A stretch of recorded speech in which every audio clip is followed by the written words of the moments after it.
إن الحمد لله نحمده ونستعينه ونستغفره ونعوذ بالله من شرور أنفسنا ومن سيئات أعمالنا. من يهد الله فلا مضل له ومن يضلل فلا هادي له، وأشهد أن لا إله إلا الله وحده لا شريك له، وأشهد أن محمدًا عبده ورسوله. يا أيها الذين آمنوا اتقوا الله حق تقاته ولا تموتن إلا وأنتم مسلمون. يا أيها الناس اتقوا ربكم الذي خلقكم من نفس واحدة وخلق منها زوجها وبث منهما رجالا كثيرا ونساء، واتقوا الله الذي تساءلون به والأرحام إن الله كان عليكم رقيبا. يا أيها الذين آمنوا اتقوا الله وقولوا قولا سديدا يصلح لكم أعمالكم ويغفر لكم ذنوبكم، ومن يطع الله ورسوله فقد فاز فوزا عظيما. Indeed, all praise due to Allah subhanahu wa ta'ala. None besides Him do we praise. May the choicest of peace, salutations, and blessings be upon the Prophet of Allah sallallahu alayhi wa sallam. Indeed, whomsoever Allah guides, none can misguide. And whomsoever Allah subhanahu wa ta'ala misguides, none can guide back to the straight path. I bear witness and I testify as none worthy of our worship besides Allah, and that Muhammad bin Abdullah sallallahu alayhi wa sallam is his slave and messenger. My dear respected brothers and sisters in Islam, this life of ours is full of trials, is full of tests, is full of hardships, things which stress us out, anxiety. And this is part and parcel of an individual's life. Rasulullah sallallahu alayhi wa sallam's life was no different. Rather, part of the decree of Allah subhanahu wa ta'ala is that throughout life, as a human, one will face hardships. One will face difficulties. There will be situations and circumstances where an individual will perhaps feel as if his back is against the wall. There will be situations and circumstances which cause an individual to have sleepless nights.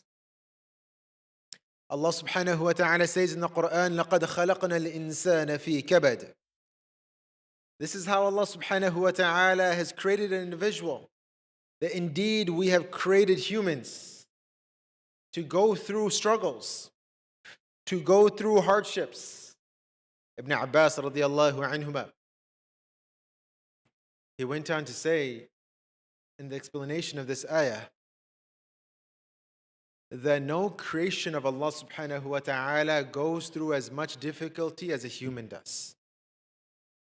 And by way of example, he says that a human goes through difficulty or is the cause of stress and difficulty or hardship prior to him even coming into this world. A husband and wife planning for a baby, planning for a child. Child is born, the mother goes through difficulty. The child is introduced to this world. Every little thing which is causing discomfort to the child causes difficulty for the mother and father. The child didn't feed well that day. Child didn't sleep well that day. The child has a stuffy nose, has a congested chest. This is causing difficulty to the mother and father. The child grows older. Now the child is in kindergarten. They're in pre-K. They're in daycare. In the back of the mind, the mother and father are constantly thinking and worrying about that child. Child grows older, eventually graduates from high school. Now the child has his own difficulties. Where am I going to go for undergrad?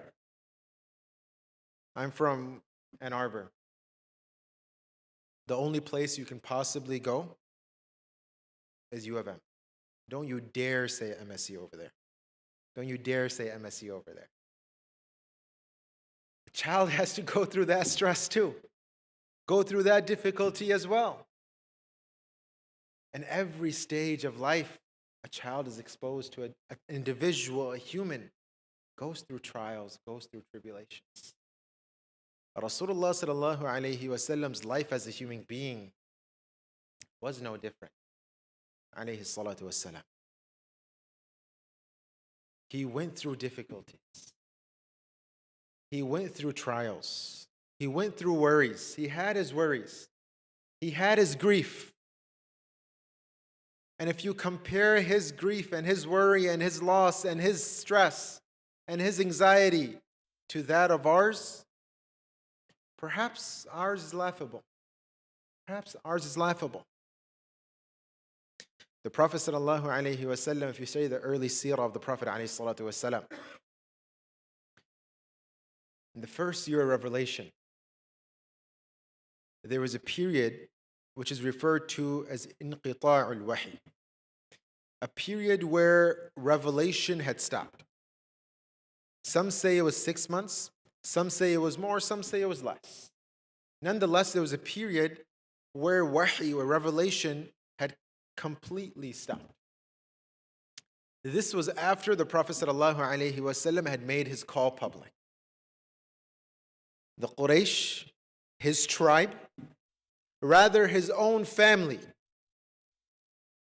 they were taking every opportunity, many from his own family were taking every opportunity to reject him, to ridicule him, to harass him. Typically, you look at your family and they are your support system.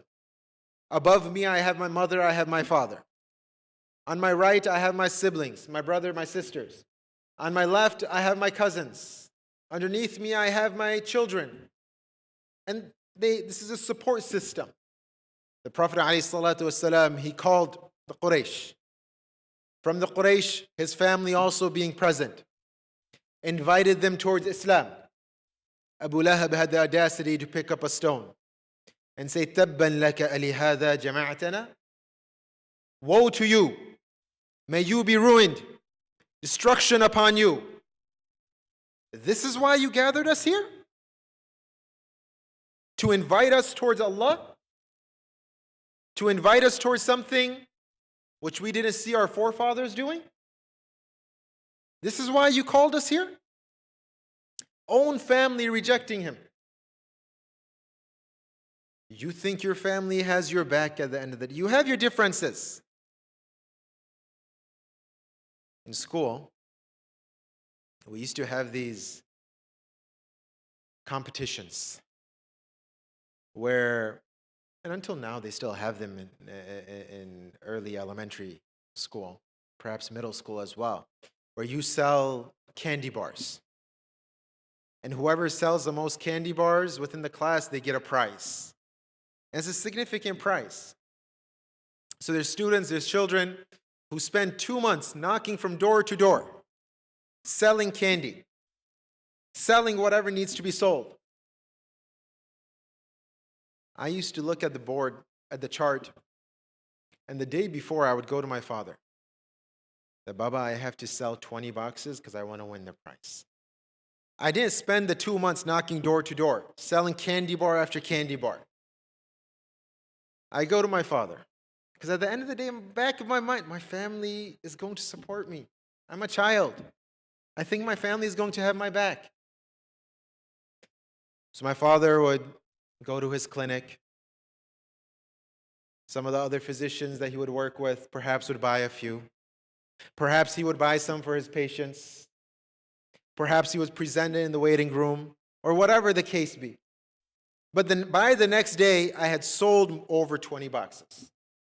And I would go the next day with a huge smile on my face, write my name on top, give in my order forms, and win the bike, or win whatever it was. The Prophet ﷺ is going through a period of time where the family is even rejecting him. To an extent that the wife of Abu Lahab, she goes to the Prophet ﷺ and she says, "Has your Lord abandoned you? Has your Lord forgotten about you? Does he not care about you?" You are telling us to worship him. And what now? He doesn't care about you? The Prophet ﷺ is going through this hardship, is going through this difficulty. Perhaps even going through what we would call self-doubt. Am I worthy? Am I enough? And Allah subhanahu wa ta'ala revealed a particular surah. And we don't have time to go into the entire surah. We'll focus on just one phrase. Allah subhanahu wa ta'ala reveals Surah Al-Duha. وَالضُّحَى وَاللَّيْلِ إِذَا سَجَى مَا وَدَّعَكَ رَبُّكَ وَمَا قَلَى. Your Lord has not abandoned you. Your Lord is not displeased with you. Your Lord does not hate you. When you study the Quran and the Sunnah, this message is given to us again and again. That Allah loves me and you. We go through our trials, our tests, our hardships. At times we're dealing with significant challenges and we feel as if we're abandoned. But Allah has not abandoned us. Allah loves me and you. We paint and we depict Allah subhanahu wa ta'ala like an angry cop at the side of the highway, waiting to catch you, speeding, light up the lights and give you a ticket, give you a fine. The Prophet ﷺ and his companions returned from war. They have prisoners of war with them, mentally fatigued, emotionally drained, physically exhausted. And they see a mother breaking through the ranks of the army, shouting, screaming, losing her mind, calling out for her child. The companions and the Prophet, they're observing all of this. She finds her child. She hugs her child. She suckles her child. The Prophet ﷺ says to the companions, would this mother ever throw her child into a fire? Into a blazing fire? Absolutely not. We saw what she was going through. She couldn't even fathom the thought. The Prophet ﷺ said, لَاللَّهُ أَرْحَمُ بِعِبَادِهِ مِنْ هَذِهِ بِوَلَدِهِ. Allah loves his slaves, loves me and you more than this mother loves her child. And this message is given to us throughout the Quran, throughout this. Being optimistic, being positive. Yes, life is challenging. Life has its difficulties. Rather, in the beginning of the surah, Allah subhanahu wa ta'ala takes two oaths. وَالضُّحَى وَاللَّيْلِ إِذَا سَجَى. An oath, grammatically, one of the reasons behind an oath, behind a qasam, that Allah subhanahu wa ta'ala is taking, is to capture someone's attention. Shake someone up. Wake up, listen. I'm going to make a very important point. And what is the point? What is the point? That your Lord has not abandoned you. مَا وَدَّعَكَ رَبُّكَ وَمَا قَلَى. The oath Allah subhanahu wa ta'ala takes by dawn, by duha. In English, even, what does dawn signify? New beginning, a new day. You leave whatever happened yesterday for yesterday. Today's a new day. Today's a new year, a new beginning, another opportunity. And then invest your hopes in Allah subhanahu wa ta'ala. Think positive of Allah subhanahu wa ta'ala. Rasulullah sallallahu alayhi wa sallam wrap up with one incident. the incident of Ta'if, known to us all, where the Prophet ﷺ left Mecca, went to Ta'if to invite the people to Islam. This is a journey as grueling as it was and difficult it was physically, it was mentally as well. Leaving behind your comfort zone, leaving behind everything and everyone that you know, that you're familiar with, to another city, might as well have been another country, and inviting them towards Islam, being ridiculed, being laughed at, being mocked, being rejected, and not just peacefully, but being chased out and physically harmed on his way out. And when given the opportunity to retaliate, and having every right to do so as well, no. Thought positive that perhaps someone in this generation, from the people of this city, will embrace Islam. Will embrace Islam. Muhammad bin Qasim, who was amongst the Tabi'un, those who were the inheritors of the companions of the Sahabi, of Ashab Rasulullah sallallahu alayhi wasallam, was one of those who was responsible of Islam being introduced to the Asian subcontinent. To an extent that when we make dua to Allah subhanahu wa ta'ala, even in that Rasulullah sallallahu alayhi wasallam told us to be positive, to be optimistic. Udu'u Allah wa antum muqinuna bil ijabah. Make dua to Allah and have certainty that Allah will answer my prayer, will answer my supplication. In one narration, the Prophet ﷺ said, none of you should ever say, Allahumma ghfirli in shit. Allahumma arhamni in shit. Oh Allah, if you want, if you desire, if you wish, have mercy on me. If you can, please forgive me. No. Be positive that my Allah will listen. My Allah does love me. Even the invitation card of Allah subhanahu wa ta'ala doesn't read option A or option B. The invite of Allah towards us, Wallahu yad'u ila dar salam. He invites us towards Jannah. It doesn't say heaven or hell, pick one. No. Allah desires and invites us towards Jannah. Shaitan tricks an individual towards the hellfire, towards disobedience of Allah subhanahu wa ta'ala. Allah subhanahu wa ta'ala records what the scholars deem as a khutbah of shaitan in the Quran. وقال الشيطان لما قضي الأمر إن الله وعدكم وعد الحق ووعدتكم. Shaitan will say, after everything has been sorted out, the people of Jannah will be in Jannah, the people of Jahannam will be in Jahannam. May Allah make us amongst the people of Jannah.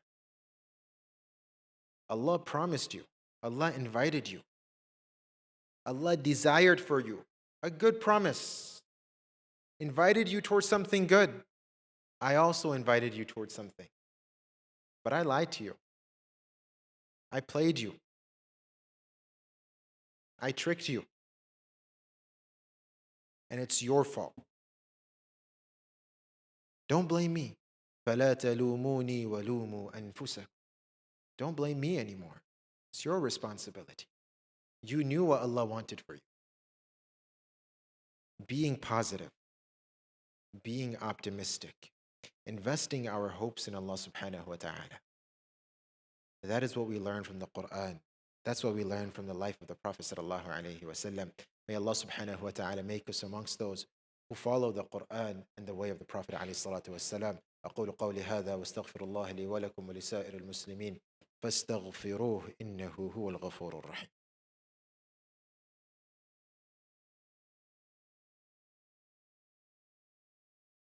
الحمد لله رب العالمين، وأصلي وأسلم على المبعوث رحمة للعالمين نبينا محمد وعلى آله وصحبه ومن اهتدى بهديه واقتدى بسنته إلى يوم الدين. وبعد، فقد قال الله عز وجل في كتابه العزيز بعد أعوذ بالله من الشيطان الرجيم: إن الله وملائكته يصلون على النبي يا أيها الذين آمنوا صلوا عليه وسلموا تسليما.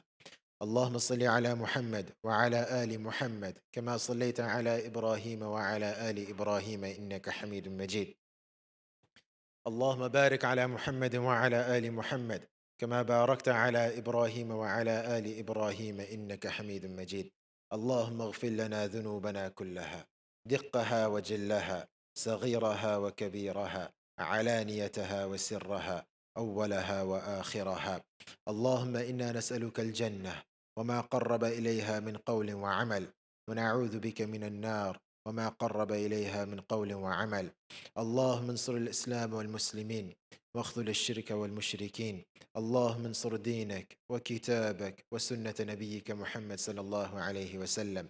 عباد الله رحمكم الله، إن الله يأمر بالعدل والإحسان وإيتاء ذي القربى وينهى عن الفحشاء والمنكر والبغي. اذكروا الله تعالى يذكركم ودعوه يستجب لكم، ولذكر الله تعالى أولى وأتم وأهم وأكبر. أقيموا الصلاة.